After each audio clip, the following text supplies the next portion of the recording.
मेरे प्रिय 140 करोड़ परिवारजन,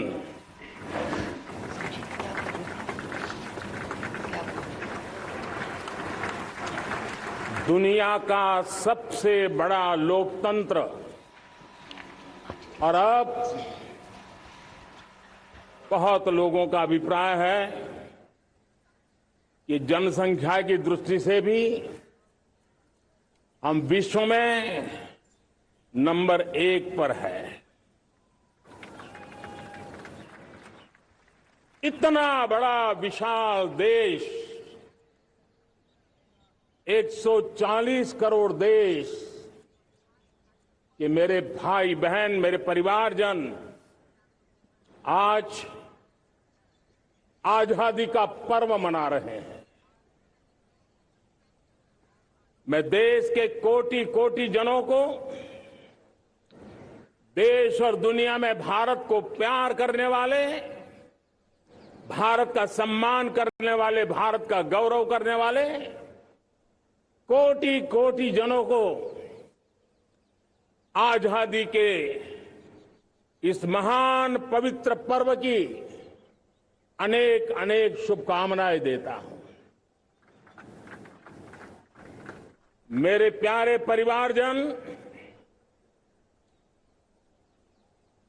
पूज्य बापू के नेतृत्व में असहयोग का आंदोलन, सत्याग्रह की मूवमेंट और भगत सिंह, सुखदेव, राजगुरु जैसे अनगिनत वीरों का बलिदान, उस पीढ़ी में शायद ही कोई व्यक्ति होगा जिसने देश की आजादी में अपना योगदान न दिया हो। मैं आज देश की आजादी के जंग में जिन जिन ने योगदान दिया है, बलिदान दिए हैं, त्याग किया है, तपस्या की है, उन सबको आदरपूर्वक नमन करता हूं, उनका अभिनंदन करता हूं।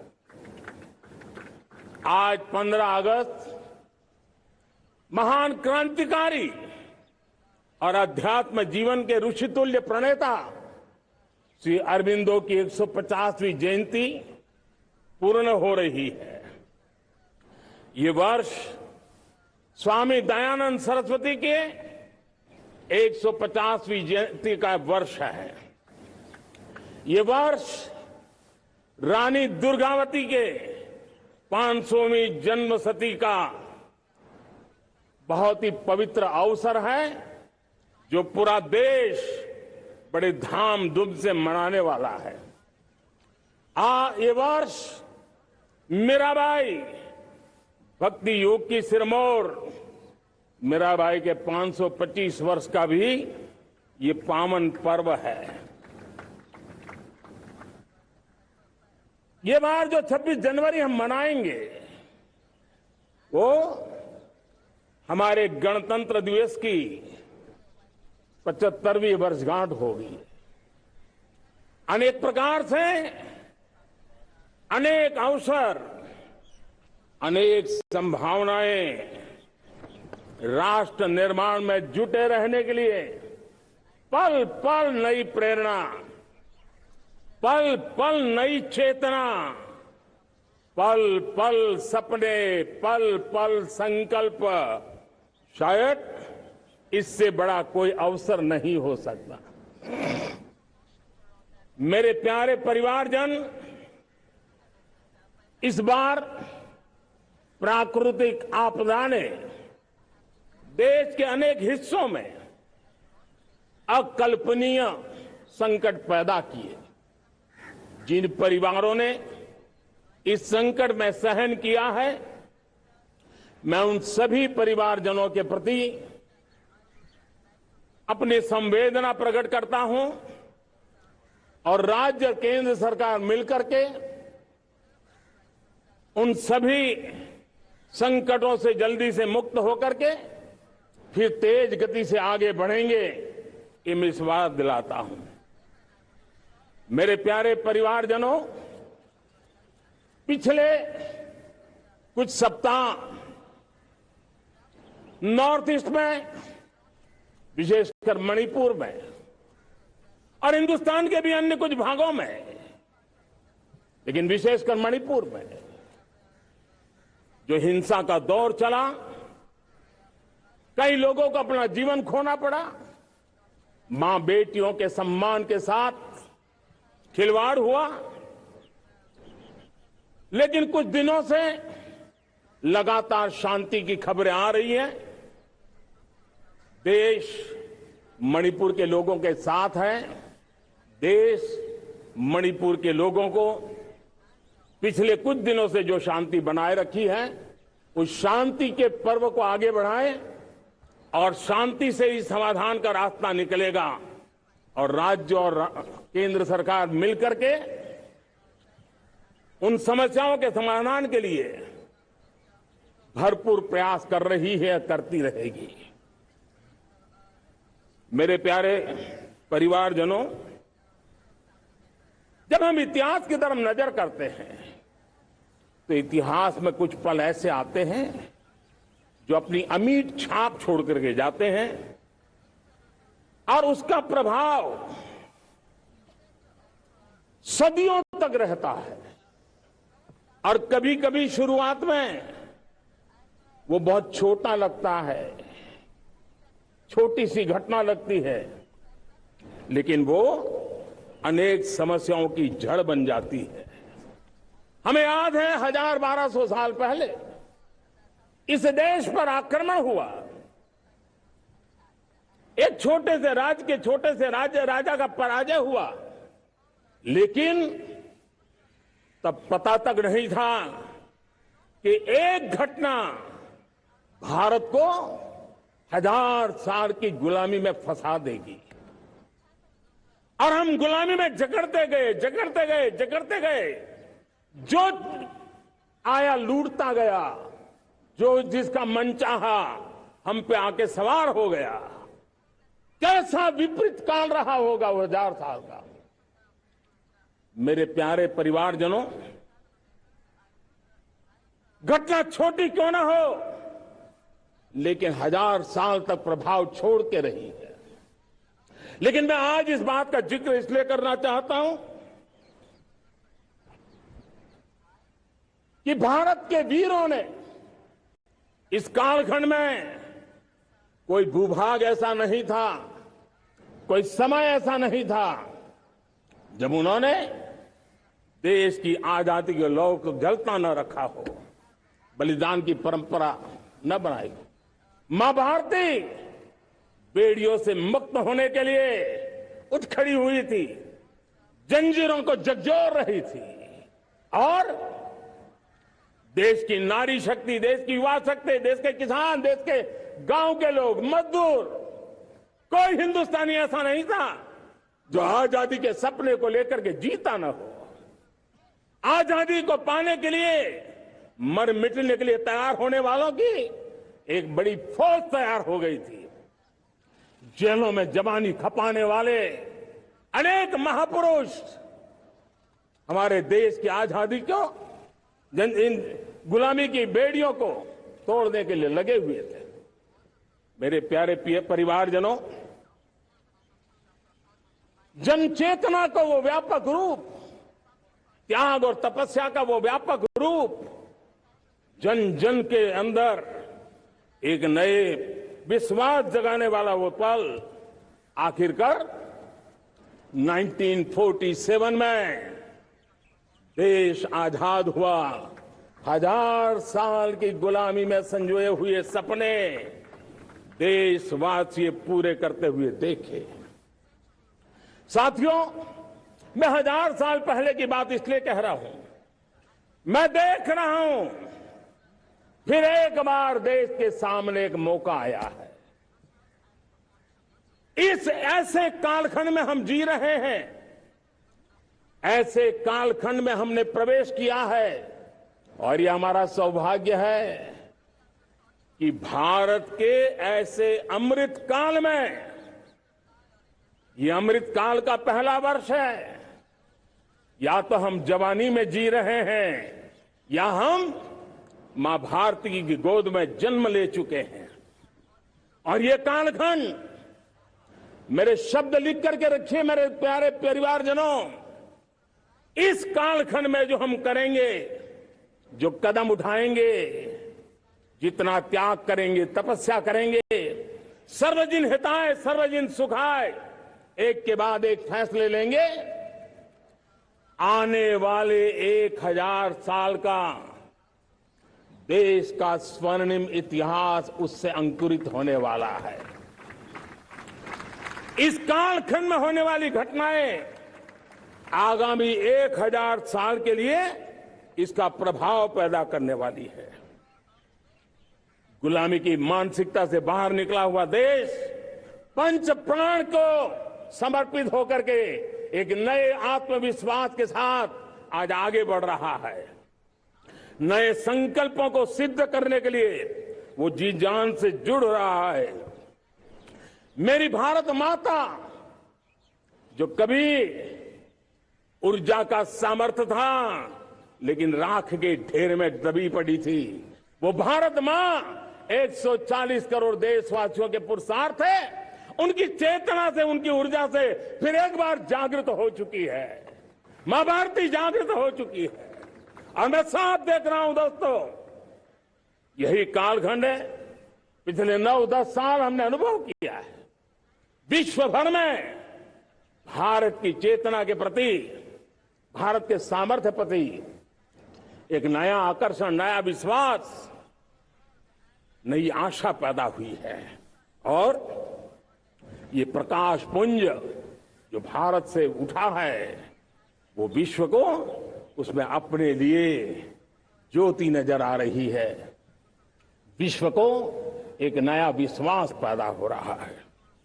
हमारा सौभाग्य है, कुछ ऐसी चीजें हमारे पास हैं जो हमारे पूर्वजों ने हमें विरासत में दी है और वर्तमान कालखंड ने गढ़ी है। आज हमारे पास डेमोग्राफी है, आज हमारे पास डेमोक्रेसी है, आज हमारे पास डायवर्सिटी है। डेमोग्राफी, डेमोक्रेसी और डायवर्सिटी की ये त्रिवेणी भारत के हर सपने को साकार करने का सामर्थ्य रखती। आज पूरे विश्व में वहां देशों की उम्र ढल रही है, ढलाव पर है, तब भारत युवान की तरफ ऊर्जावान होकर के बढ़ रहा है। कितने बड़े गौरव का कालखंड है कि आज 30 साल की कम आयु की जनसंख्या दुनिया में सर्वाधिक कहीं है तो ये मेरे भारत मां की गोद में है, ये मेरे देश में है। और 30 साल से कम उम्र की नौजवान हो मेरे देश के पास हो, कोटि कोटि भुजाएं हो, कोटि कोटि मस्तिष्क हो, कोटि कोटि सपने, कोटि कोटि संकल्प हो, तो भाइयों बहनों, मेरे प्रिय परिवारजनों, हम इच्छित परिणाम प्राप्त करके रह सकते हैं। मेरे प्यारे परिवारजनों, देश का भाग्य ऐसी घटनाएं बदल देती है, यह सामर्थ्य देश के भाग्य को बदल देता है। भारत 1000 साल की गुलामी और आने वाले 1000 साल के भव्य भारत के बीच में पड़ाव पर हम खड़े हैं, एक ऐसी संधि पर खड़े हैं। और इसलिए अब हमें न रुकना है, न दुविधा में जीना है। मेरे प्यारे प्रिय परिवारजनों, हमें खोई हुई उस विरासत का गर्व करते हुए, खोई हुई समृद्धि को प्राप्त करते हुए, हमें फिर एक बार, और ये बात मान के चले, हम जो भी करेंगे, हम जो भी कदम उठाएंगे, हम जो भी फैसला लेंगे, वो अगले 1000 साल तक अपनी दिशा निर्धारित करने वाला है, भारत के भाग्य को लिखने वाला है। मैं आज मेरे देश के नौजवानों को, मेरे देश की बेटे बेटियों को ये जरूर कहना चाहूंगा, जो सौभाग्य आज मेरे युवाओं को मिला है, ऐसा सौभाग्य शायद ही किसी के नसीब होता है जो आपके नसीब हुआ है। और इसलिए हमें ये गंवाना नहीं है। युवा शक्ति पर मेरा भरोसा है, युवा शक्ति में सामर्थ्य है, और हमारी नीतियां, हमारी रीतियां भी उस युवा सामर्थ्य को और बल देने के लिए है। आज मेरे युवाओं ने दुनिया में पहले 3 स्टार्टअप इकोसिस्टम में भारत को स्थान दिला दिया है। विश्व के युवाओं को अचंभा हो रहा है भारत के इस सामर्थ्य को लेकर के, भारत की इस ताकत को देख करके। आज दुनिया टेक्नोलॉजी ड्रिवन है और आने वाला युग टेक्नोलॉजी से प्रभावित रहने वाला है, और तब टेक्नोलॉजी में भारत की जो टैलेंट है उसकी एक नई भूमिका रहने वाली है। साथियों, मैं पिछले दिनों G20 समिट में बाली गया था, और बाली में दुनिया के समृद्ध देश, दुनिया के विकसित देश भी, उनके मुखिया मुझे भारत की डिजिटल इंडिया की सफलता के लिए बारीकियों से जानने के लिए इच्छुक थे। हर कोई इसका सवाल पूछता था, और जब मैं उनको कहता था कि भारत ने जो कमाल किया है ना, वो दिल्ली, मुंबई, चेन्नई तक सीमित नहीं है। भारत ने जो कमाल कर रहा है, मेरे टियर 2, टियर 3 सिटी के युवा भी आज मेरे देश का भाग्य गढ़ रहे हैं। छोटे छोटे स्थान के मेरे नौजवान, और मैं आज बड़े विश्वास से कहता हूं, देश का ये जो सामर्थ्य नया नजर आ रहा है, और इसलिए मैं कहता हूं, हमारे छोटे शहर आकार और आबादी में छोटे हो सकते हैं। ये हमारे छोटे छोटे शहर, हमारे कस्बे आकार और आबादी में छोटे हो सकते हैं, लेकिन आशा और आकांक्षा, प्रयास और प्रभाव वो किसी से कम नहीं है। वो सामर्थ्य उनके अंदर है। नए ऐप्स, नए सॉल्यूशन, टेक्नोलॉजी डिवाइस। अब खेलों की दुनिया देखिए, कौन बच्चे हैं? झुग्गी झोपड़ी से निकले हुए बच्चे आज खेलों की दुनिया में पराक्रम दिखा रहे हैं। छोटे छोटे गांव के, छोटे छोटे कस्बे के नौजवान, हमारी बेटे बेटियां आज कमाल दिखा रही है। अब देखिए, मेरे देश की 100 जितनी स्कूल ऐसी हैं जहां के बच्चे सैटेलाइट बना करके सैटेलाइट छोड़ने की तैयारियां कर रही है। आज हजारों टिंकरिंग लैब नए वैज्ञानिकों का गर्भाधान कर रही है। आज हजारों टिंकरिंग लैब लाखों बच्चों को साइंस और टेक्नोलॉजी की राह पर आगे बढ़ने के लिए प्रेरणा दे रही है। मैं मेरे देश के नौजवानों को कहना चाहता हूं, अवसरों की कमी नहीं है। आप जितने अवसर चाहेंगे, ये देश आसमान से भी ज्यादा अवसर आपने देने का सामर्थ्य रखता है। मैं आज लाल किले की प्राचीर से मेरे देश की माताओं, बहनों, मेरे देश की बेटियों को हृदय से अभिनंदन करना चाहता हूं। देश आज जब पहुंचा है, अब विशेष शक्ति जुड़ रही है मेरी माताओं बहनों के सामर्थ्य की। आज देश प्रगति की राह पर चल पड़ा है, तो मैं मेरे किसान भाई बहनों का भी अभिनंदन करना चाहता हूं। ये आप ही का पुरुषार्थ है, ये आप ही का परिश्रम है कि देश आज कृषि क्षेत्र में आगे बढ़ रहा है।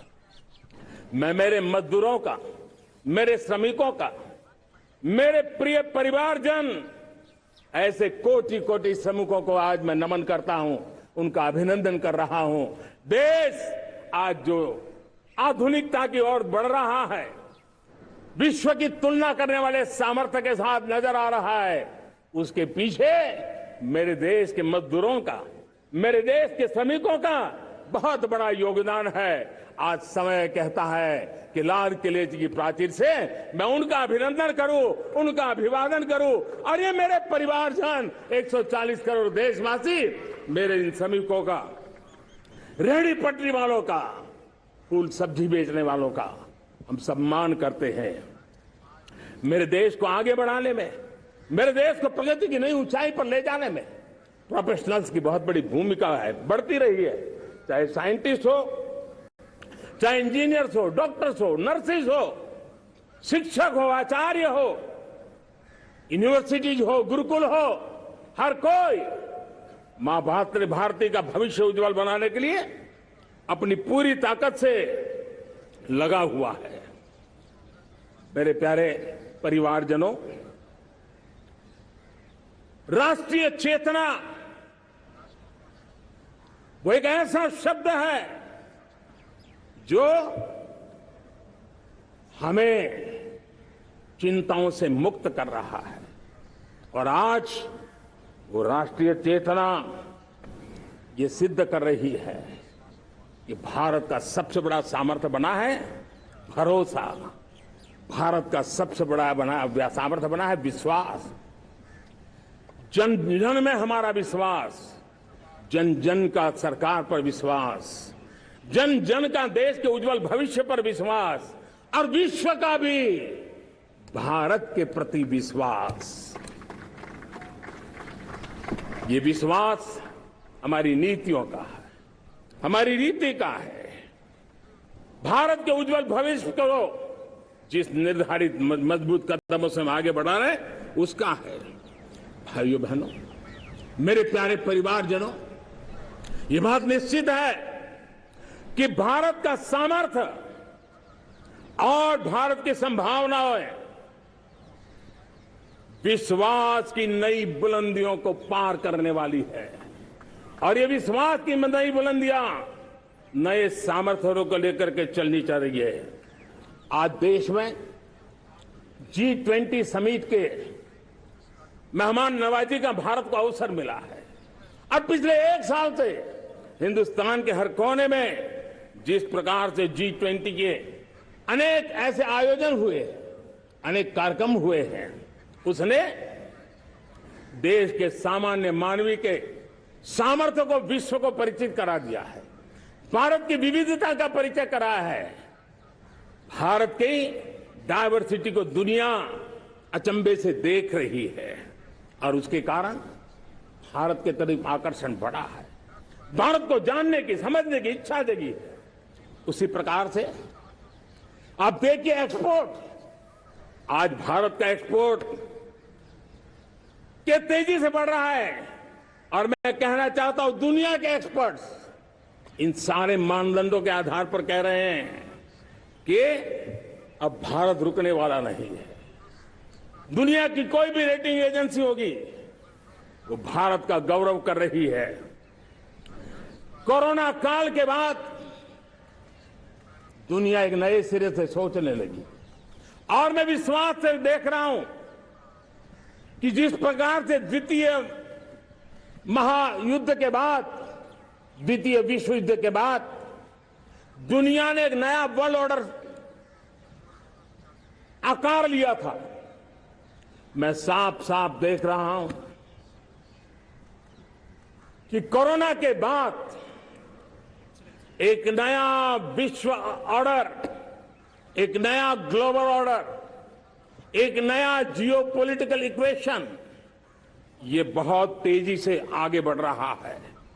जियोपॉलिटिकल इक्वेशन की सारे व्याख्याएं बदल रही है, परिभाषाएं बदल रही है, और मेरे प्यारे परिवारजनों, आप गौरव करेंगे। बदलते हुए विश्व को शेप देने में आज मेरे 140 करोड़ देशवासियों आपका सामर्थ्य नजर आ रहा है। आप निर्णायक मोड़ पर खड़े हैं और कोरोना काल में भारत ने जिस प्रकार से देश को आगे बढ़ाया, दुनिया ने हमारे सामर्थ्य को देखा है। जब दुनिया के सप्लाई चेन तहस नहस हो गई थी, बड़ी बड़ी अर्थव्यवस्थाओं पर दबाव था, उस समय भी हमने कहा था हमें विश्व का विकास देखना है तो मानव केंद्रीय होना चाहिए, मानवीय संवेदनाओं से भरा हुआ होना चाहिए और तब जाकर के समस्याओं का सही समाधान निकालेंगे। और कोविड ने हमें सिखाया है या हमें मजबूर किया है, लेकिन मानवीय संवेदनाओं को छोड़ करके हम विश्व का कल्याण नहीं कर सकते। आज भारत ग्लोबल साउथ की आवाज बन रहा है। भारत की समृद्ध विरासत आज दुनिया के लिए एक अवसर बन रहा है। Global economy, global supply chain, इसमें भारत की हिस्सेदारी, मैं पक्का विश्वास से कहता हूं, आज जो भारत ने परिस्थिति पैदा हुई है, आज जो भारत ने कमाया है, वो दुनिया में स्थिरता की गारंटी लेकर के आया है। दोस्तों, अब न हमारे मन में, न 140 करोड़ मेरे परिवारजनों के मन में और न ही दुनिया के मन में कोई इफ्स है, कोई बट्स है। विश्वास बन चुका है। मेरे प्यारे देशवासियों, अब गेंद हमारे पाले में है। हमें अवसर जाने नहीं देना चाहिए, हमें मौका छोड़ना नहीं चाहिए। भारत में मैं मेरे देशवासियों का इसलिए भी अभिनंदन करता हूं कि मेरे देशवासियों में एक नीर क्षीर विवेक का सामर्थ्य है, समस्याओं की जड़ों को समझने का सामर्थ्य है। और इसलिए 2014 में मेरे देशवासियों ने 30 साल के अनुभव के बाद तय किया कि देश को आगे ले जाना है तो स्थिर सरकार चाहिए, मजबूत सरकार चाहिए, पूर्ण बहुमत वाली सरकार चाहिए। और देशवासियों ने एक मजबूत और स्थिर सरकार बनाई। और 3 दशकों के जो अनिश्चितता का कालखंड था, जो अस्थिरता का कालखंड था, जो राजनीतिक मजबूरियों से देश जकड़ा हुआ था, उससे मुक्ति मिली। मेरे प्यारे परिवारजनों, देश के पास आज एक ऐसी सरकार है, वो सर्वजन हिताय सर्वजन सुखाय, देश के संतुलित विकास के लिए समय का पल पल और जनता की पाई पाई, जनता की भलाई के लिए लगा रही है।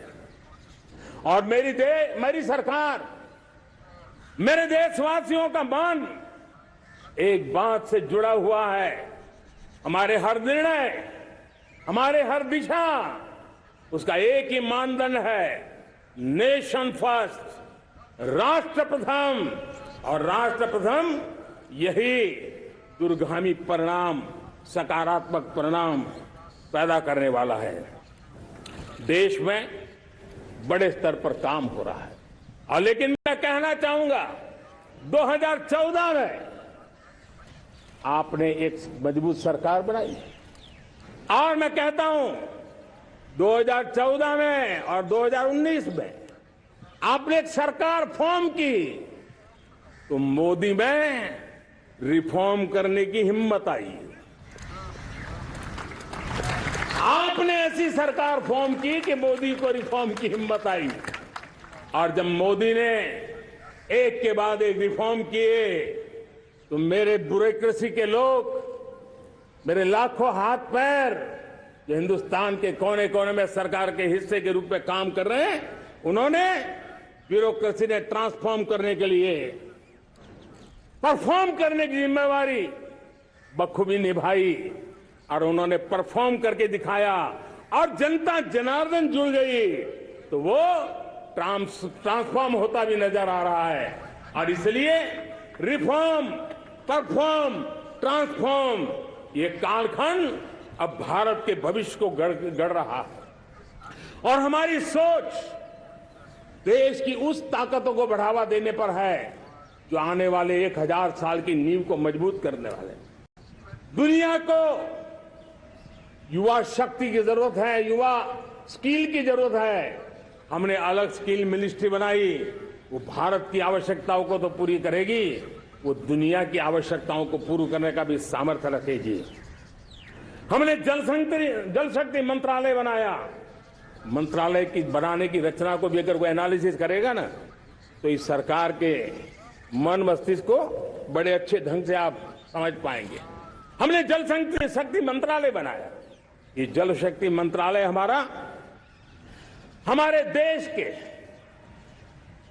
एक एक देशवासियों को पीने का शुद्ध पानी पहुंचे, पर्यावरण की रक्षा के लिए पानी के प्रति संवेदनशील व्यवस्थाएं विकसित हो, उस पर हम बल रहे हैं। हमारे देश में कोरोना के बाद दुनिया देख रही है होलिस्टिक हेल्थ केयर, ये समय की मांग है। हमने अलग आयुष मंत्रालय बनाया और योग और आयुष आज दुनिया में अपना परचम लहरा रहे हैं। हमने दुनिया को हमारे कमिटमेंट के कारण विश्व का हमारे प्रति ध्यान गया है। अगर हम ही हमारे इस सामर्थ्य को नकार देंगे तो फिर दुनिया कैसे स्वीकार करेगी। लेकिन जब मंत्रालय बना तो दुनिया को भी उसका मूल्य समझ में आया।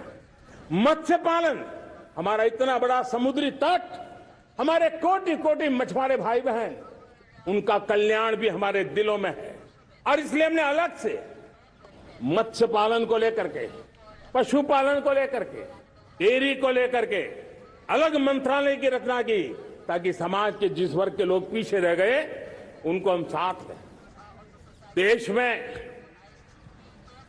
सरकारी अर्थव्यवस्था के हिस्से होते हैं, लेकिन समाज की अर्थव्यवस्था का एक बड़ा हिस्सा है कोऑपरेटिव मूवमेंट। उसको बल देने के लिए, उसको आधुनिकता लाने के लिए और देश के कोने कोने में लोकतंत्र की एक सबसे बड़ी इकाई को मजबूत करने के लिए हमने अलग कोऑपरेटिव मंत्रालय बनाया। और वो हमारी सहकारी संस्थाएं उसका जाल बिछा रहा है, ताकि गरीब से गरीब की वहां सुनवाई हो, उसकी आवश्यकताओं की पूर्ति हो, और वो भी राष्ट्र के विकास की योगदान में एक छोटी इकाई का हिस्सा बनकर के उसमें वो योगदान दे रखें। हमने सहकार से समृद्धि का रास्ता अपनाया है। मेरे प्यारे परिवारजनों, जब हम 2014 में आए थे तो हम वैश्विक अर्थव्यवस्था में 10वें नंबर पर थे, और आज 140 करोड़ देशवासियों का पुरुषार्थ रंग लाया है कि हम विश्व की अर्थव्यवस्था में 5वें नंबर पर पहुंच चुके हैं। और ये ऐसे ही नहीं हुआ है। जब भ्रष्टाचार का राक्षस देश को दबोचे हुए थे, लाखों करोड़ के घोटाले अर्थव्यवस्था को डामाडोल कर रहे थे, गवर्नेंस फ्रेजाइल फाइल में देश की पहचान होने लगी थी, लीकेजेस को हमने बंद किया, मजबूत अर्थव्यवस्था बनाई, हमने गरीब कल्याण के लिए ज्यादा से ज्यादा धन खर्चने का प्रयास किया। और आज मैं देशवासियों को बताना चाहता हूं कि जब देश आर्थिक रूप से समृद्ध होता है तो सिर्फ तिजोरी नहीं बढ़ती है, देश का सामर्थ्य बढ़ता है, देशवासियों का सामर्थ्य बढ़ता है। और तिजोरी का पाई पाई अगर ईमानदारी से जनता जनार्दन के लिए खर्च करने का संकल्प लेने वाली सरकार हो तो परिणाम के साथ है। मैं 10 साल का हिसाब तिरंगे की साक्षी में लाल किले की प्राचीर से मेरे देशवासियों को दे रहा हूं। आंकड़े देख करके आपको लगेगा इतना बड़ा बदलाव, इतना बड़ा सामर्थ्य। 10 साल पहले राज्यों को 30 लाख करोड़ रुपए भारत सरकार की तरफ से जाते थे। पिछले 9 साल में यह आंकड़ा 100 लाख करोड़ पर पहुंचा है। पहले स्थानीय निकाय के विकास के लिए भारत सरकार के खजाने से 70,000 करोड़ रुपया जाता था। आज वो 3 लाख करोड़ से भी ज्यादा जा रहा है। पहले गरीबों के घर बनाने के लिए 90,000 करोड़ रुपया खर्च होता था। आज वो 4 गुना होकर के 4 लाख करोड़ से भी ज्यादा खर्च गरीबों के घर बनाने के लिए हो रहा है। पहले गरीबों को यूरिया सस्ता मिले, जो यूरिया की बैग दुनिया के कुछ बाजारों में 3,000 रुपए बिकती है, वो यूरिया की बैग मेरे किसानों को 300 में मिले। और इसलिए देश की सरकार 10 लाख करोड़ रुपया मेरे किसानों की यूरिया में सब्सिडी दे रहा है। मुद्रा योजना 20 लाख करोड़ रुपए, उससे भी ज्यादा मेरे देश के नौजवानों को स्वरोजगार के लिए, अपने व्यवसाय के लिए, अपने कारोबार के लिए दिए हैं। 8 करोड़ लोगों ने नया कारोबार शुरू किया है। और 8 करोड़ लोगों ने कारोबार शुरू किया है तो नहीं, हर कारोबारी ने एक या दो लोगों को रोजगार दिया है। 8 से 10 करोड़ नए लोगों को रोजगार देने का सामर्थ्य ये मुद्रा योजना से लाभ लेने वाले 8 करोड़ नागरिकों को करा है। एमएसएमई को करीब 3.5 लाख करोड़ रुपए की मदद से कोरोना के संकट में भी उनको डूबने नहीं दिया, मरने नहीं दिया, उनको एक ताकत दी है। 1 रैंक 1 पेंशन मेरे देश के सेना के जवानों का एक सम्मान का विषय था। 70,000 करोड़ रुपया भारत की तिजोरी से आज पहुंचा है, मेरे निवृत्त सेना के नायकों के जेब में, उनके परिवार में पहुंचा है। सभी कैटेगरी में, मैंने तो कुछ ही गिनाए, मैं ज्यादा समय लेना नहीं चाहता। हर कैटेगरी में पहले की तुलना में अनेक गुना धन देश के विकास के लिए, कोने कोने में रोजगार पैदा करने के लिए, पाई पाई का उपयोग भारत का भाग्य बदलने के लिए हो, और इसलिए हमने काम किया है। और मेरे प्यारे प्रियजनों, इतना ही नहीं, हमने इन सारे प्रयासों का परिणाम है कि आज 5 साल के मेरे कार्यकाल में, 5 साल के कार्यकाल, 5 साल में 13.5 करोड़ मेरे गरीब भाई बहन गरीबी की जंजीरों को तोड़ करके न्यू मिडिल क्लास के रूप में बाहर आए हैं। जीवन का इससे बड़ा कोई संतोष नहीं होता। मेरे प्यारे प्रिय परिवारजनों, और जब 13.5 करोड़ लोग गरीबी की इस मुसीबतों से बाहर निकलते हैं, तो कैसी कैसी योजनाएं उनको मदद दी है। उनको आवास योजना का लाभ मिलना, पीएम स्वनिधि से 50,000 करोड़ रुपया रेहड़ी पटरी वालों तक पहुंचाया है। आने वाले दिनों में, आने वाली विश्वकर्मा जयंती पर एक कार्यक्रम हम लागू करेंगे। इस विश्वकर्मा जयंती पर हम करीब 13-15 हजार करोड़ रुपया से, जो परंपरागत कौशल्य से रहने वाले लोग, जो औजार से और अपने हाथ से काम करने वाला वर्ग है, ज्यादातर ओबीसी समुदाय से, हमारे सुथार हो, हमारे सोनार हो, हमारे राजमिस्त्री हो, हमारे कपड़े धोने वाले काम करने वाले लोग हो, हमारे बाल काटने वाले भाई बहन परिवार हो, ऐसे लोगों को एक नई ताकत देने के लिए हम आने वाले महीने में विश्वकर्मा जयंती पर विश्वकर्मा योजना लॉन्च करेंगे और करीब 13-15 हजार करोड़ से उसका प्रारंभ करेंगे। हमने पीएम किसान सम्मान निधि में 2.5 लाख करोड़ रुपया सीधा मेरे देश के किसानों के खाते में जमा किया है। हमने जल जीवन मिशन, हर घर में शुद्ध पानी पहुंचे, 2 लाख करोड़ रुपया खर्च किया है। हमने आयुष्मान भारत योजना, ताकि गरीब को बीमारी के कारण अस्पताल जाने से जो मुसीबत होती है, उसको मुक्ति दिलाना, उसको दवाई मिले, उसका उपचार हो, ऑपरेशन हो, अच्छे से अच्छी हॉस्पिटल में हो।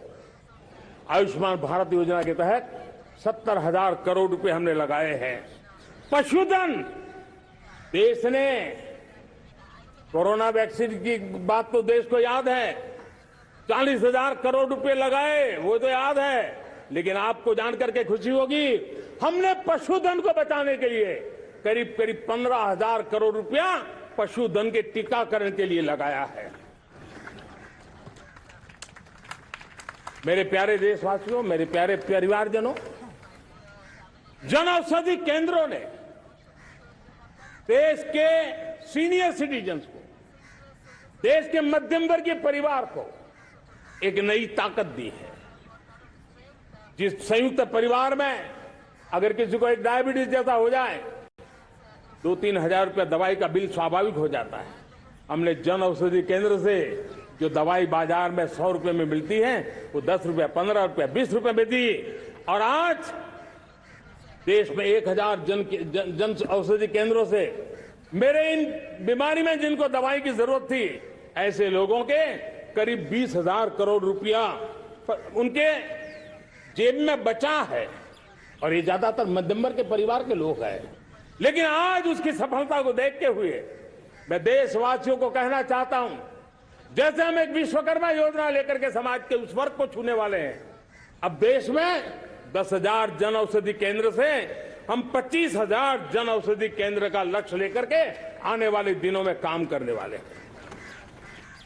मेरे प्यारे परिवारजनों, जब देश में गरीबी कम होती है तो देश की मध्यम वर्ग की ताकत बहुत बढ़ती है। और अगर दुनिया में, और मैं आपको विश्वास दिलाता हूं, आने वाले 5 साल में मोदी का गारंटी है, देश पहले 3 वैश्विक इकोनॉमी में अपना जगह ले लेगा। ये पक्का जगह ले लेगा।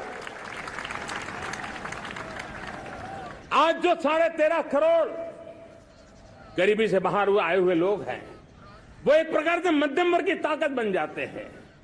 जब गरीब की खरीद शक्ति बढ़ती है तो मध्यम वर्ग की व्यापार शक्ति बढ़ती है। जब गांव की खरीद शक्ति बढ़ती है तब कस्बे और शहर की आर्थिक व्यवस्था और तेज गति से दौड़ती है। और यही इंटरकनेक्टेड हमारा अर्थचक्र होता है। हम उसको बल लेकर के आगे चलना चाहते हैं। मेरे प्यारे परिवारजनों, शहर के अंदर जो कमजोर लोग रहते हैं, बिना घर को मुसीबत रहती है, मध्यम वर्ग के परिवार अपना खुद का घर का सपना देख रहे हैं, हम उसके लिए भी आने वाले कुछ सालों के लिए एक योजना लेकर के आ रहे हैं।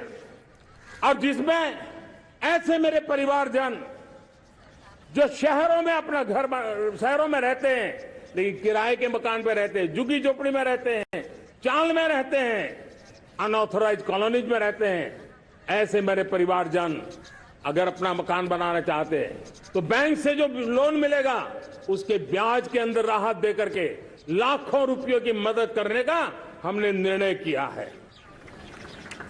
मेरे मध्यम वर्ग के परिवार को जब 2 लाख से 7 लाख इनकम टैक्स की सीमा बढ़ जाती है तो सबसे बड़ा लाभ सैलरी क्लास को होता है, मेरे मध्यम वर्ग को होता है।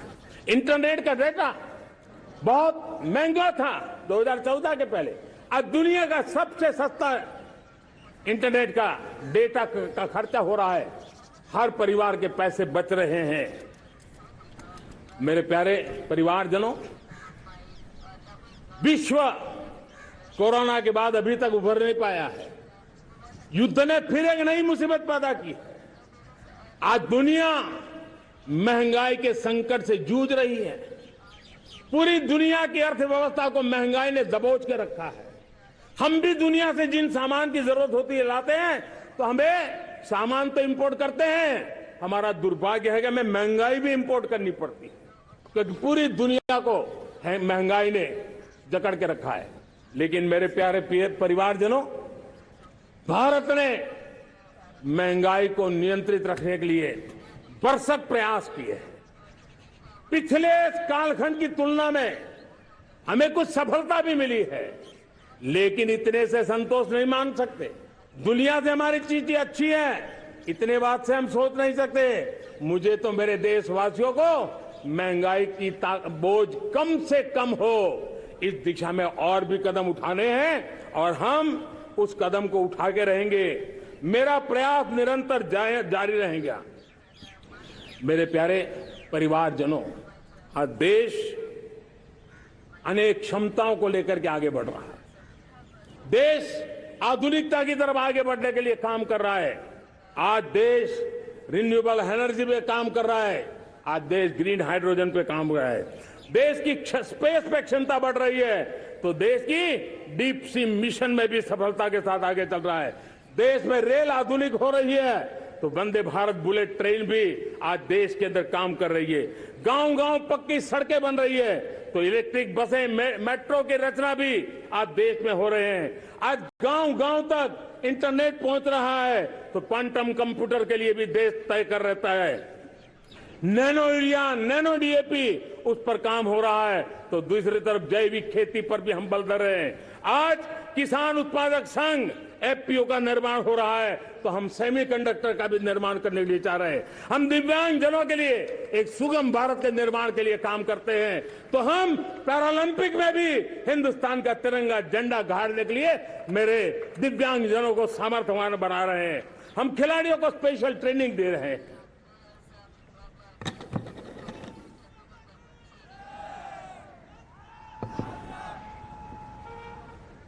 आज भारत पुरानी सोच, पुराने ढर्रे को छोड़ करके लक्ष्यों को तय करके लक्ष्यों को प्राप्त करने की दिशा से चल रहा है। और जब मैं कहता हूं ना कि जिसका शिलान्यास हमारी सरकार करती है, उसका उद्घाटन भी हमारे कालखंड में करते हैं। इन दिनों जो मैं शिलान्यास कर रहा हूं ना, आप लिख के रखिए, उसके उद्घाटन भी आप सबने मेरे नसीब में ही छोड़े हुए हैं। हमारी कार्य संस्कृति बड़ा सोचना, दूर का सोचना, सर्वजन हिताय सर्वजन सुखाय सोचना, ये हमारी कार्यशैली रही है। और सोच से भी ज्यादा, संकल्प से भी ज्यादा हासिल कैसे करना, इस ऊर्जा के साथ हम काम करते हैं। हमने आजादी के काल अमृत महोत्सव में 75,000 अमृत सरोवर बनाने का संकल्प किया था। उस समय हमने हर जिले में 75 अमृत सरोवर बनाना संकल्प किया था। करीब 50-55 हजार अमृत सरोवर की कल्पना की थी, लेकिन आज करीब 75,000 अमृत सरोवर का काम निर्माण हो रहा है। ये अपने आप में बहुत बड़ा काम हो रहा है। जनशक्ति और जल शक्ति की ताकत भारत के पर्यावरण की रक्षा में भी काम आने वाली है। 18,000 गांवों तक बिजली पहुंचाना, जनधन बैंक खाते खोलना, बेटियों के लिए शौचालय बनाना, सारे टारगेट समय के पहले पूरी शक्ति से पूरे करेगा। और जब भारत ठान लेता है तो उसे पूरा करके रहता है। ये हमारा ट्रैक रिकॉर्ड कहता है। 200 करोड़ वैक्सीनेशन का काम, दुनिया हमें जब पूछती है 200 करोड़ सुनती है, उनकी आंखें फट जाती हैं। इतना बड़ा काम ये मेरे देश के आंगनवाड़ी वर्कर, हमारी आशा वर्कर, हमारी हेल्थ वर्कर, उन्होंने करके दिखा। यह मेरे देश का सामर्थ्य है। 5G को रोल आउट किया, दुनिया में सबसे तेज गति से 5G रोल आउट करने वाला मेरा देश है। 700 से अधिक जिलों तक हम पहुंच चुके हैं और अब 6G की भी तैयारी कर रहे हैं। हमने टास्क फोर्स बना दिया है। रिन्यूएबल एनर्जी, हम टारगेट से पहले चले हैं। हमने रिन्यूएबल एनर्जी 2030 का जो टारगेट तय किया था, 21-22 में इसको पूरा कर दिया। हमने इथेनॉल में 20% ब्लेंडिंग की बात कही थी, वो भी हमने समय से 5 साल पहले पूरा कर दिया। हमने $500 बिलियन के एक्सपोर्ट की बात की थी, वो भी समय के पहले $500 बिलियन से ज्यादा कर दिया। हमने तय किया, जो हमारे देश में 25 साल से चर्चा हो रही थी कि देश में नई संसद बने, पार्लियामेंट का कोई सत्र ऐसा नहीं था नई संसद के। ये मोदी है, समय के पहले नई संसद बना करके रख दिया। मेरे प्यारे भाई बहनों, ये काम करने वाली सरकार है। निर्धारित लक्ष्यों को पार करने वाली सरकार है। ये नया भारत है, ये आत्मविश्वास से भरा हुआ भारत है, ये संकल्पों को चरितार्थ करने के लिए जी जान से जुटा हुआ भारत है। और इसलिए ये भारत न रुकता है, ये भारत न थकता है, ये भारत न हाँफता है और न ही ये भारत हारता है। और इसलिए मेरे प्यारे परिवारजनों, आर्थिक शक्ति बढ़ी है तो हमारी सामरिक शक्ति को भी एक नई ताकत मिली है। हमारी सीमाएं पहले से अधिक सुरक्षित हुई है और मेरे सीमा पर बैठे हुए मेरे जवान जो देश की सीमाओं की रक्षा कर रहे हैं और मेरे देश की आंतरिक सुरक्षा के संभालने वाले यूनिफॉर्म फोर्सेस, मैं आजादी के इस पावन पर्व पर उनको भी अनेक अनेक बधाई देते हुए मेरी बात को आगे बढ़ाता हूं। सेना का अधिकरण हो, हमारी सेना युवा बने, हमारी सेना बैटल के लिए रेडी, युद्ध योग्य बने, इसलिए निरंतर रिफॉर्म का काम आज हमारी सेना में हो रहा है। मेरे प्यारे परिवारजनों, आए दिन हम लोग सुना करते थे, यहां बम धमाका हुआ, वहां बम धमाका हुआ, हर जगह पे लिखा हुआ रहता था कि इस बैग को मत छूना, अनाउंसमेंट होते रहते थे। आज देश सुरक्षा की अनुभूति कर रहा है और जब सुरक्षा होती है, शांति होती है, तो प्रगति के नए अरमान हम पूरे कर सकते हैं। उसको लिए सीरियल बम धमाके का जमाना बीती हुई बात हो गई है। निर्दोषों के जो मौत होते थे वो बीते हुए कल की बात हो गई है। आज देश में आतंकी हमलों में भारी कमी आई है। नक्सल प्रभावित क्षेत्रों में भी बहुत बड़ा बदलाव आया है, बहुत बड़ा परिवर्तन का एक वातावरण बना है। मेरे प्यारे परिवारजनों, प्रगति के हर चीज में, लेकिन जब 2047 हम एक विकसित भारत का सपना लेकर के चल रहे हैं तब, और वो सपना नहीं, 140 करोड़ देशवासियों का संकल्प है और उस संकल्प को सिद्ध करने के लिए परिश्रम की पराकाष्ठा भी है। और उसकी सबसे बड़ी ताकत होती है वो राष्ट्रीय चरित्र होता है। दुनिया में जिन जिन देशों ने प्रगति की है, दुनिया में जो जो देश संकटों से वो पार करके निकले हैं, उसमें हर चीज के साथ साथ एक महत्वपूर्ण कैटलिक एजेंट रहा है, वो राष्ट्रीय चरित्र रहा है। और हमें राष्ट्रीय चरित्र के लिए और बल देते हुए हमें आगे बढ़ना होगा। हमारा देश, हमारा राष्ट्रीय चरित्र ओजस्वी हो, तेजस्वी हो, पुरुषार्थी हो, पराक्रमी हो, प्रखर हो, ये हम सबका सामूहिक दायित्व है। और आने वाले 25 साल हम एक ही मंत्र को लेकर चले, ये हमारे राष्ट्रीय चरित्र के सिरमौर होना चाहिए। एकता का संदेश, भारत की एकता को जीना, भारत की एकता को आंच आए, न ऐसी मेरी भाषा होगी, न ऐसा मेरा कोई कदम होगा। हर पल देश को जोड़ने का प्रयास मेरी तरफ से भी होता रहेगा। भारत की एकता हमें सामर्थ्य देती है। उत्तर हो, दक्षिण हो, पूरब हो, पश्चिम हो, गांव हो, शहर हो, पुरुष हो, नारी हो, हम सबने एकता के भाव के साथ और विविधता भरे देश में एकता का सामर्थ्य होता है। और दूसरी महत्व की बात मैं देख रहा हूं, अगर 2047 में हमें हमारे देश को विकसित भारत के रूप में देखना है तो हमें श्रेष्ठ भारत के मंत्र को जीना होगा, हमें चरितार्थ करना होगा।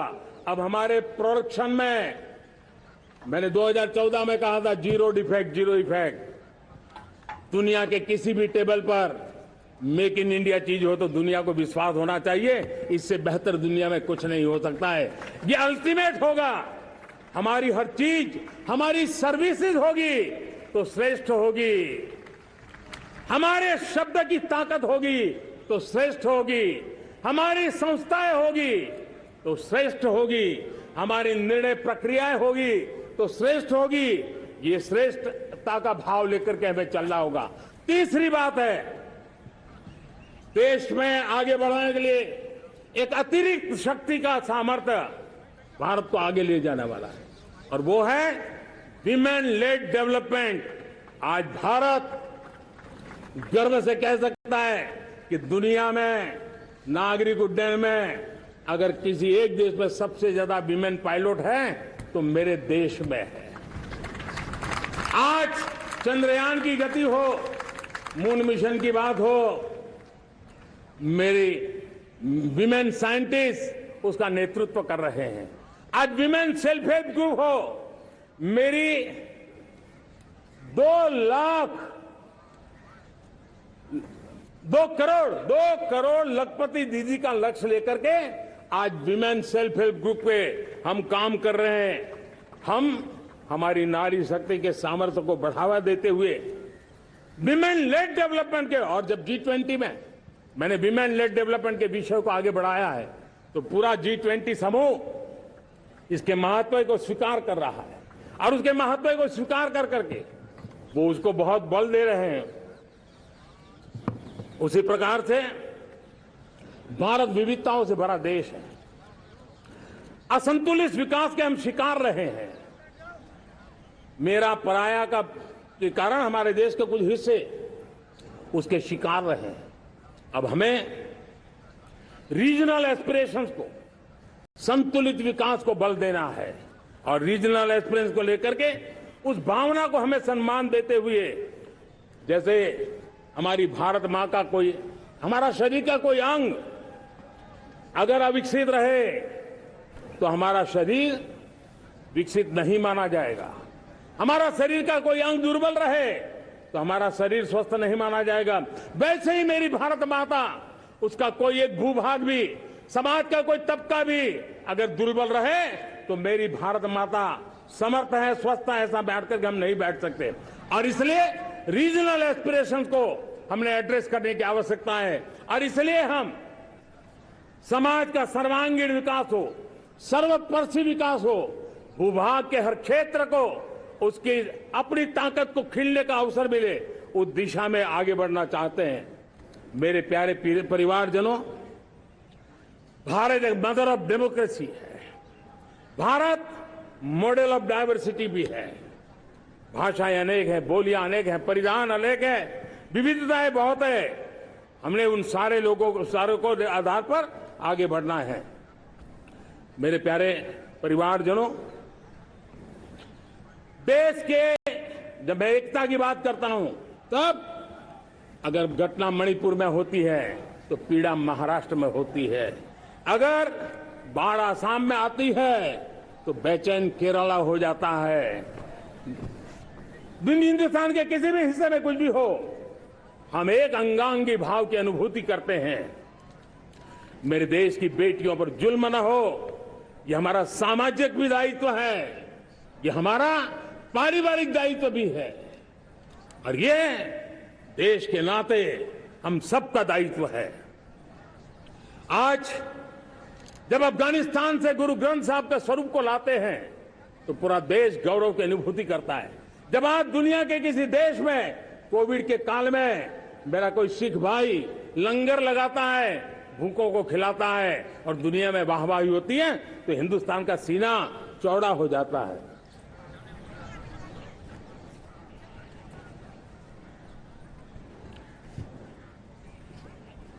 मेरे प्यारे परिवारजनों, हमारे लिए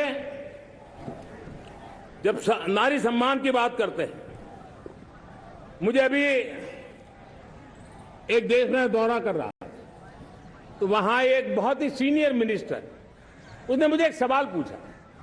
उसने कहा, आपके यहां बेटियां साइंस और इंजीनियरिंग के विषयों की पढ़ाई करती हैं क्या?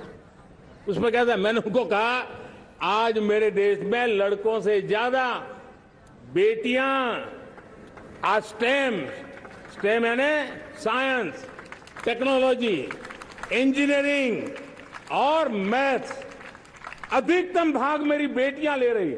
तो उनके लिए अचरज था। ये सामर्थ्य आज हमारे देश का देख रहा है। मेरे प्यारे परिवारजनों, आज 10 करोड़ महिलाएं विमेन सेल्फ हेल्प में जुड़ी हुई है। और विमेन सेल्फ हेल्प ग्रुप के साथ आप गांव में जाएंगे तो आपको बैंक वाली दीदी मिलेगी, आपको आंगनवाड़ी वाली दीदी मिलेगी, आपको दवाई देने वाली दीदी मिलेगी। और अब मेरा सपना है 2 करोड़ लखपति दीदी बनाने का, गांव में 2 करोड़ लखपति दीदी। और इसके लिए एक नया अभिगम भेजा। साइंस और टेक्नोलॉजी, हमारे गांव की महिलाओं का भी सामर्थ्य देखता हूं मैं, और इसलिए हम एक नई योजना सोच रहे हैं कि हमारे एग्रीकल्चर सेक्टर में टेक्नोलॉजी आए, एग्रीटेक को बल मिले। इसलिए विमेन सेल्फ हेल्प ग्रुप की बहनों को हम ट्रेनिंग देंगे, ड्रोन चलाने की, ड्रोन रिपेयरिंग की हम ट्रेनिंग देंगे। और हजारों ऐसे विमेन सेल्फ हेल्प ग्रुप को भारत सरकार ड्रोन देगी, ट्रेनिंग देगी, और हमारे एग्रीकल्चर के काम में ड्रोन की सेवाएं उपलब्ध हो। इसके लिए हम शुरुआत करेंगे। प्रारंभ हम 15,000 विमेन सेल्फ हेल्प ग्रुप के द्वारा ये ड्रोन की उड़ान का हम आरंभ कर रहे हैं। मुझे विश्वास है कि इसके कारण हमारे परिवारजनों का, मेरे प्यारे परिवारजनों, आज देश आधुनिकता की तरफ बढ़ रहा है। हाईवे हो, रेलवे हो, एयरवे हो, हाईवेज हो, इंफॉर्मेशन वेज, वाटरवेज हो, कोई क्षेत्र ऐसा नहीं है जिस क्षेत्र को आगे बढ़ाने की दिशा में आज देश काम न करता हो। पिछले 9 वर्ष में तटीय क्षेत्रों में हमने, आदिवासी क्षेत्र में, हमारे पहाड़ी क्षेत्र में विकास को बहुत बढ़ दिया है। हमने पर्वतमाला, भारतमाला ऐसी योजनाओं के द्वारा समाज के उस वर्ग को हमने बल दिया है। हमने गैस की पाइपलाइन से हमारे पूर्वी भारत को जोड़ने का काम किया है।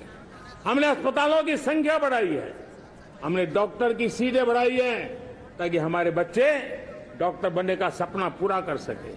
हमने मातृभाषा में पढ़ाने पर बल दिया है, अब मातृभाषा में वो पढ़ाई कर सके उस दिशा में। और मैं भारत के सुप्रीम कोर्ट का भी धन्यवाद करता हूं कि भारत की सुप्रीम कोर्ट ने कहा है कि आप जो जजमेंट देंगे उसका जो ऑपरेटिव पार्ट होगा वो जो अदालत में आया है उसकी भाषा में उसको उपलब्ध होगा।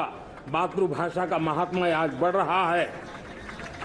मेरे प्यारे भाई परिवारजनों, आज तक हमारे देश के जो बॉर्डर विलेज हैं, हमने वाइब्रेंट बॉर्डर विलेज का एक कार्यक्रम शुरू किया है। और वाइब्रेंट बॉर्डर विलेज, अब तक इसके लिए कहा जाता था देश के आखिरी गांव, हमने उस पूरी सोच को बदला है। वो देश का आखिरी गांव नहीं है, सीमा पर जो नजर आ रहा है वो मेरे देश का पहला गांव है। अगर सूरज उगता है पूरब में तो उस तरफ के गांव में पहली सूरज की किरण आती है। अगर सूरज ढलता है तो इस तरफ के गांव में आखिरी किरण उसका लाभ मिलता है। ये मेरे पहले गांव है और मुझे खुशी है कि आज मेरे इस कार्यक्रम के विशेष मेहमान, ये जो पहले गांव है, सीमावर्ती गांव है, उसके 600 प्रधान आज इस लाल किले की प्राचीर के इस महत्वपूर्ण कार्यक्रम का हिस्सा बनने के लिए आए। पहली बार वो इतनी दूर तक आए हैं, नए संकल्प और सामर्थ्य के साथ जुड़ने के लिए आया है।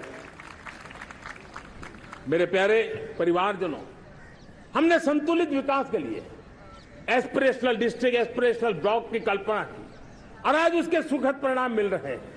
आज राज्य के जो नॉर्मल पैरामीटर्स हैं, जो एस्पिरेशनल डिस्ट्रिक्ट कभी बहुत पीछे थे, वो आज राज्य में भी अच्छा करने लग गए हैं। और मुझे विश्वास है कि आने वाले दिनों में ये हमारे आकांक्षी जिले, हमारे आकांक्षी बॉल अवश्य आगे बढ़ेंगे। जैसे मैंने कहा था, भारत का चरित्र की चर्चा कर रहा था तो मैंने पहला कहा था भारत की एकता, दूसरा कहा था भारत श्रेष्ठता की तरफ बल दें, तीसरा कहा था विमेन लेड डेवलपमेंट की मैंने बात कही थी।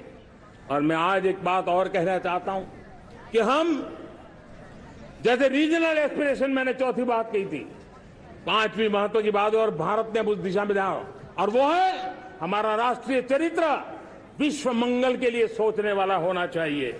हमें देश को इतना मजबूत बनाना है जो विश्व मंगल के लिए भी अपनी भूमिका अदा करे।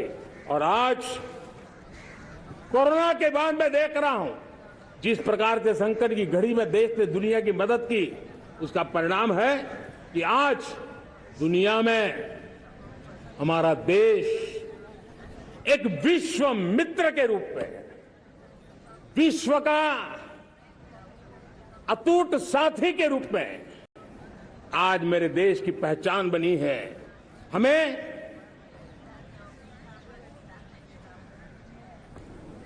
जब विश्व मंगल की बात करते हैं तब भारत का मूलभूत विचार है, उस विचार को हम आगे बढ़ाने लोग हैं। और मुझे खुशी है कि आज अमेरिकी संसद के भी कई चुने हुए गणमान्य प्रतिनिधि भी आज हमारे 15 अगस्त के इस अवसर में हमारे बीच में मौजूद है। भारत की सोच कैसी है, हम विश्व मंगल की बात को कैसे आगे बढ़ाते हैं। अब देखिए, हम जब सोचते हैं तो क्या कहते हैं, हमने दुनिया के सामने ये दर्शन रखा है और दुनिया उस दर्शन को लेकर के हमारे साथ जुड़ रही है। हमने कहा one sun, one world, one grid. Renewable energy के क्षेत्र में एक बहुत बड़ा हमारा स्टेटमेंट है, आज दुनिया उसको स्वीकार कर रही है। कोविड के बाद हमने दुनिया को कहा हमारा अप्रोच होना चाहिए वन अर्थ, वन हेल्थ। समस्याओं का समाधान तभी होगा जब मानव को, पशु को, पौधे को बीमारी के संबंध में समान रूप से एड्रेस किया जाएगा, तब जाकर के हम करेंगे। हमने G20 समिट के लिए दुनिया के सामने कहा है one world, one family, one future. इस सोच को लेकर के चल रहे हैं।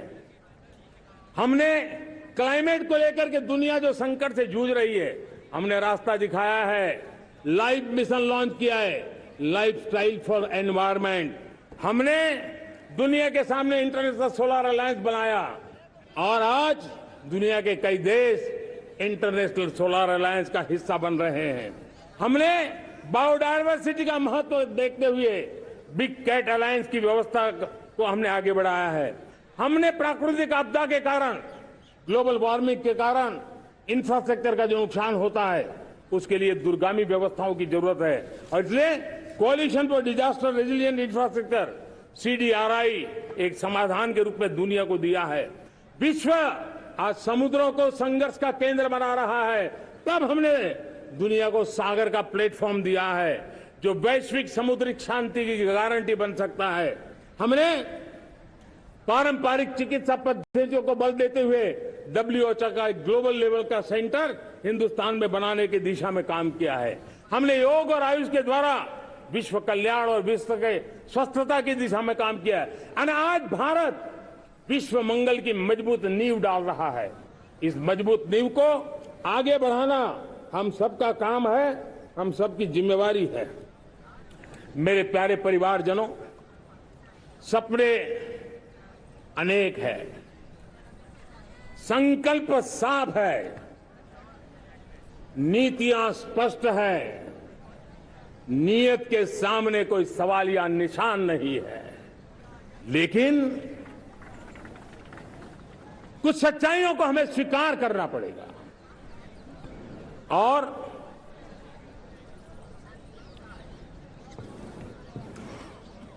उसके समाधान के लिए मेरे प्रिय परिवारजनों, मैं आज लाल किले से आपकी मदद मांगने आया हूं। मैं लाल किले से आपके आशीर्वाद मांगने आया हूं, क्योंकि पिछले सालों मैंने देश को जो समझा है, देश की आवश्यकताओं को जो मैंने परखा है, और अनुभव के आधार पर मैं कह रहा हूं कि आज गंभीरतापूर्वक उन चीजों को हमें लेना होगा। आजादी के अमृतकाल में 2047 में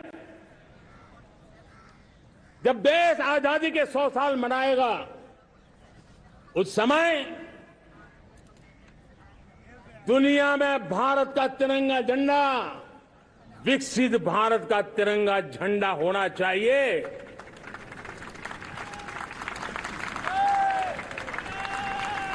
रत्ती भर भी हमें रुकना नहीं है, पीछे नहीं हटना है। और इसके लिए शुचिता, पारदर्शिता और निष्पक्षता, ये पहली मजबूती की जरूरत है। हमें उस मजबूती को जितना ज्यादा खाद पानी दे सकते हैं, संस्थाओं के माध्यम से दे सकते हैं, नागरिक के नाते दे सकते हैं, परिवार के नाते दे सकते हैं, ये हमारा सामूहिक दायित्व होना चाहिए।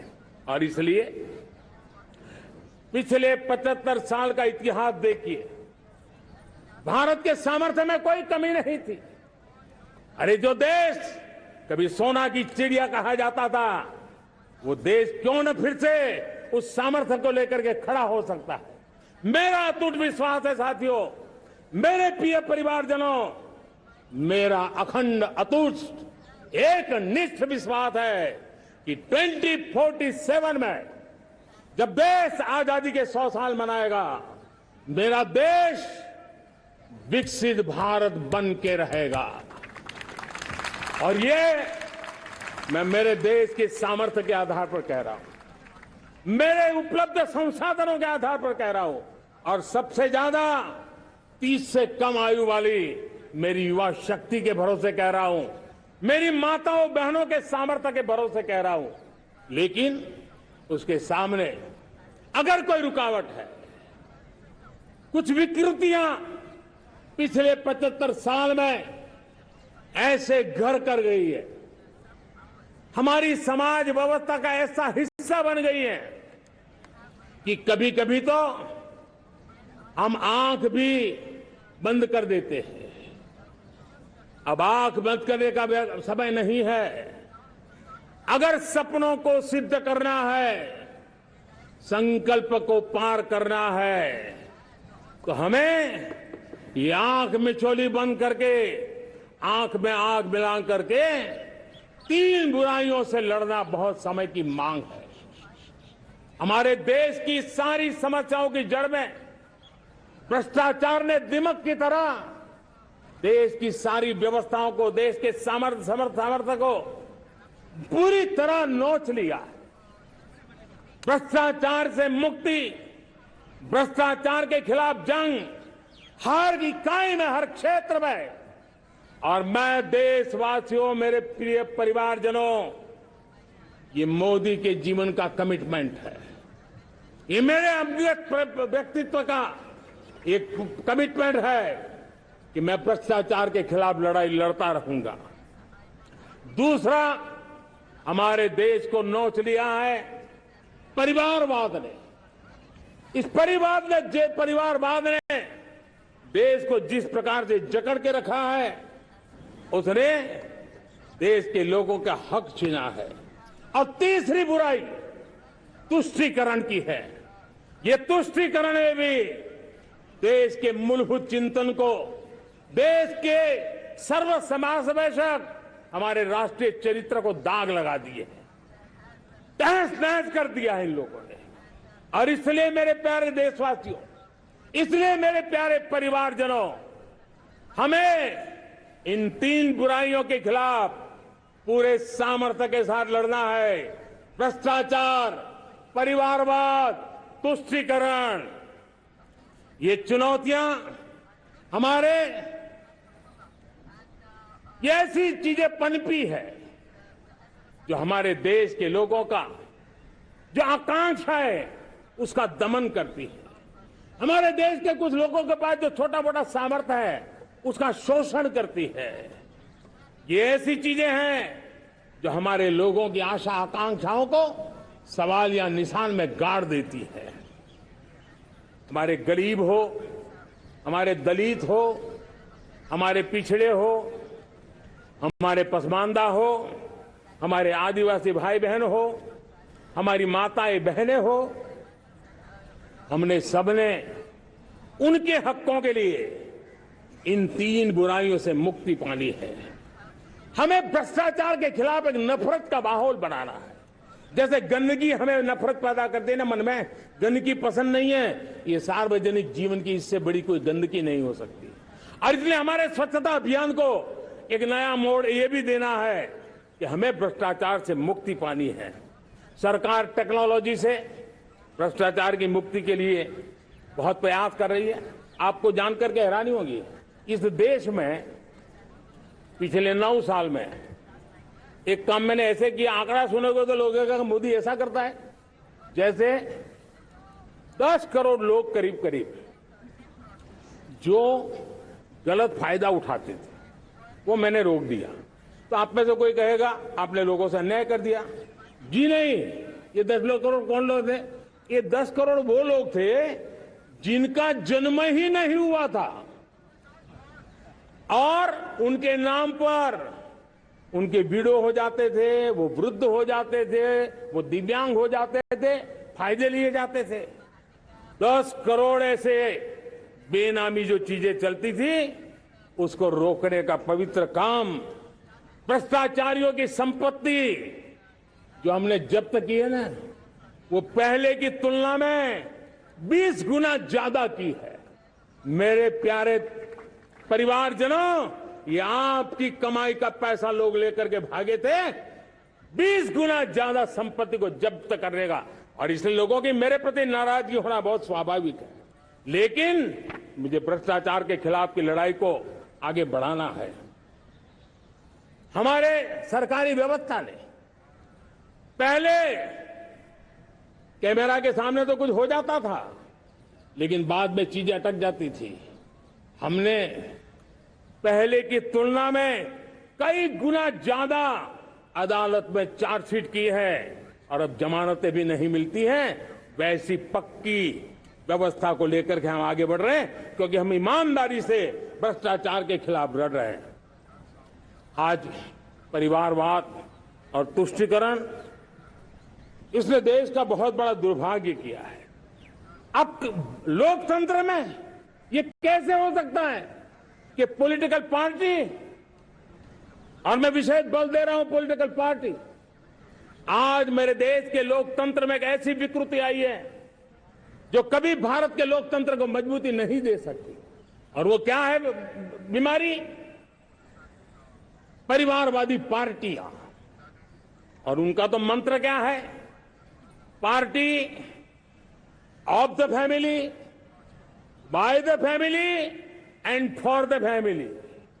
इनका तो जीवन मंत्र यही है कि उनकी पॉलिटिकल पार्टी, उनका राजनीतिक दल परिवार का, परिवार के द्वारा और परिवार के लिए, परिवारवाद और भाई भतीजावाद प्रतिभाओं के दुश्मन होते हैं, योग्यता को नकारते हैं, सामर्थ्य को स्वीकार नहीं करते हैं।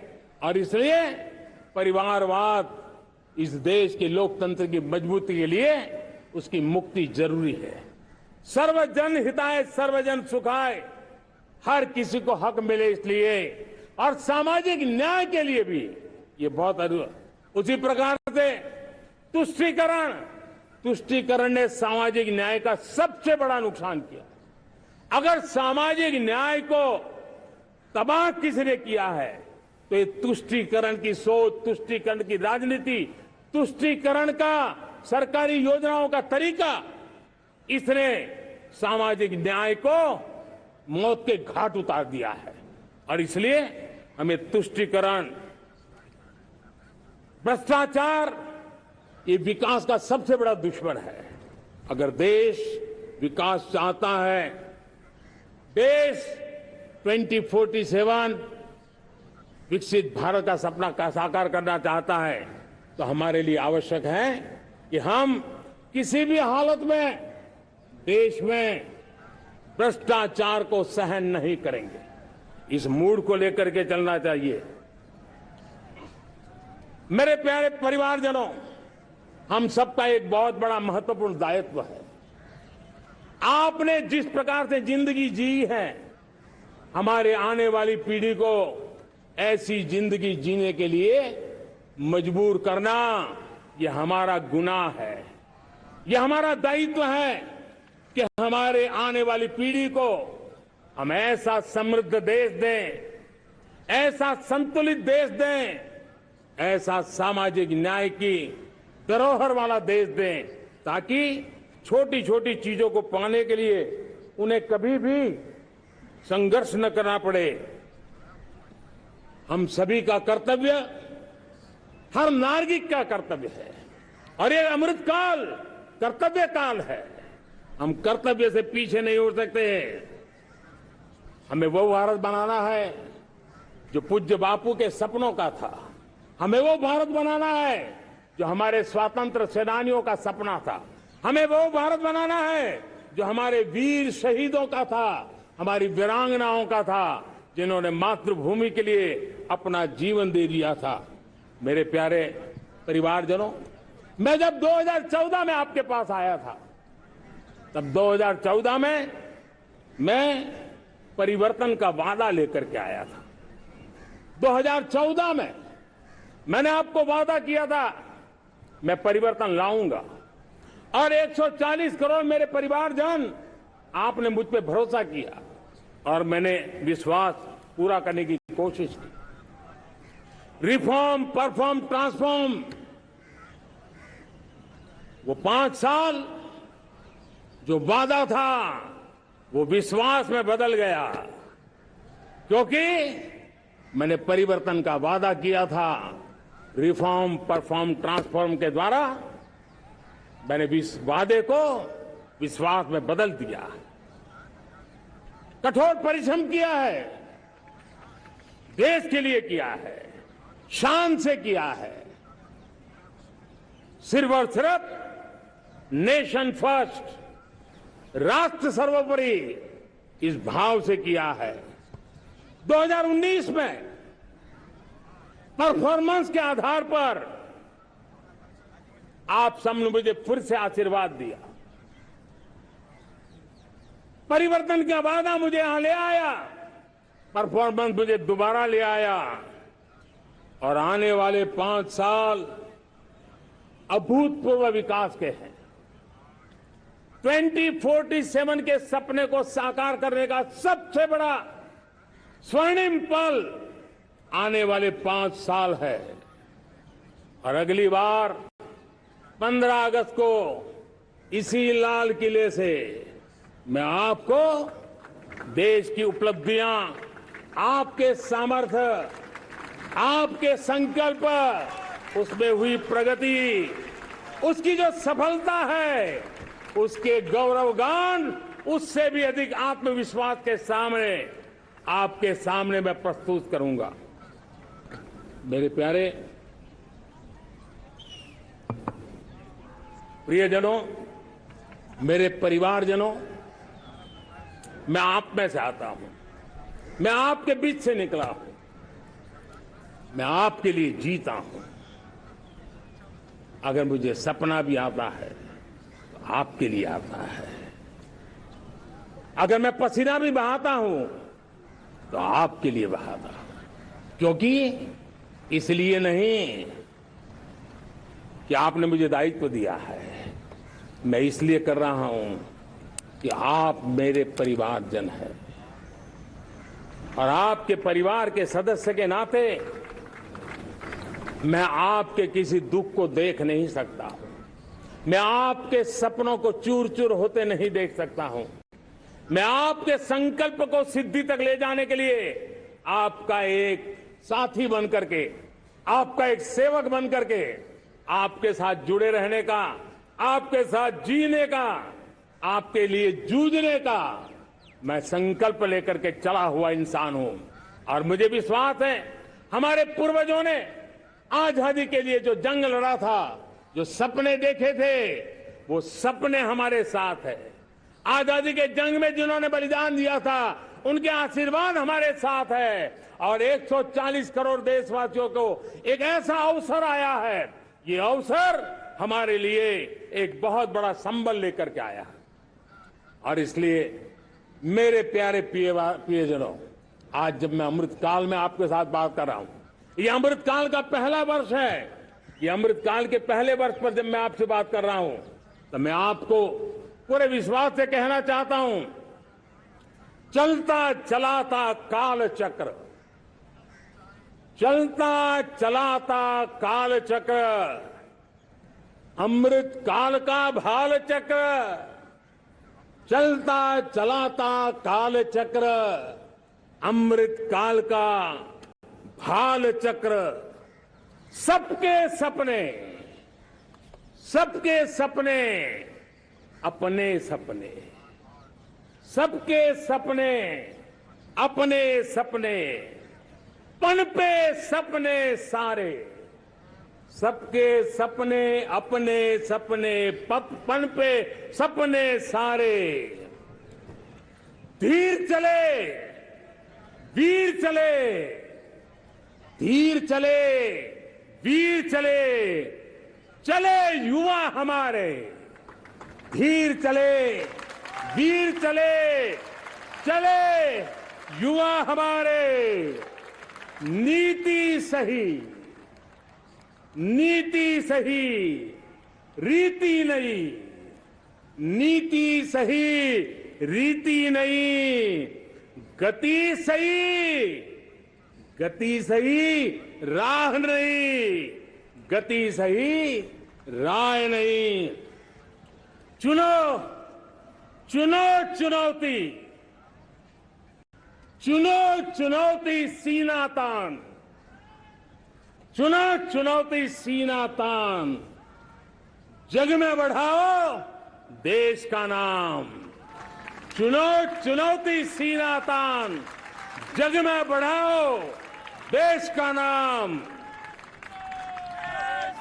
मेरे प्यारे परिवारजनों, हिंदुस्तान के कोने कोने में बैठे हुए मेरे परिवारजन, दुनिया के कोने कोने में जाकर के बसे हुए मेरे परिवारजन, आप सबको आजादी के पावन पर्व की फिर एक बार मैं बहुत बहुत शुभकामनाएं देता हूं। और ये अमृतकाल हम सबके लिए कर्तव्य काल है।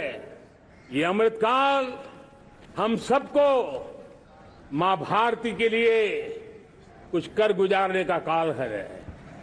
आजादी का जब जंग चल रहा था 1947 के पहले जो पीढ़ी ने जन्म लिया था उन्हें देश के लिए मरने का मौका मिला था। वो देश के लिए मरने के लिए मौका नहीं छोड़ते थे, लेकिन हमारे नसीब में देश के लिए मरने का मौका नहीं है। लेकिन हमारे लिए देश के लिए जीने का ये इससे बड़ा कोई अवसर नहीं होता। हमें पल पल देश के लिए जीना है। इसी संकल्प के साथ इस अमृतकाल में 140 करोड़ देशवासियों के सपने संकल्प भी बनाने हैं। 140 करोड़ देशवासियों के संकल्प को सिद्धि में भी परिवर्तित करना है। और 2047 का जब तिरंगा झंडा फहरेगा तो विश्व एक विकसित भारत का गुणगान करता होगा। इसी विश्वास के साथ, इसी संकल्प के साथ मैं आप सबको अनेक अनेक शुभकामनाएं देता हूं, बहुत बहुत बधाई देता हूं। जय हिंद, जय हिंद, जय हिंद। भारत माता की, भारत माता की, भारत माता की। वंदे वंदे वंदे। बहुत बहुत धन्यवाद।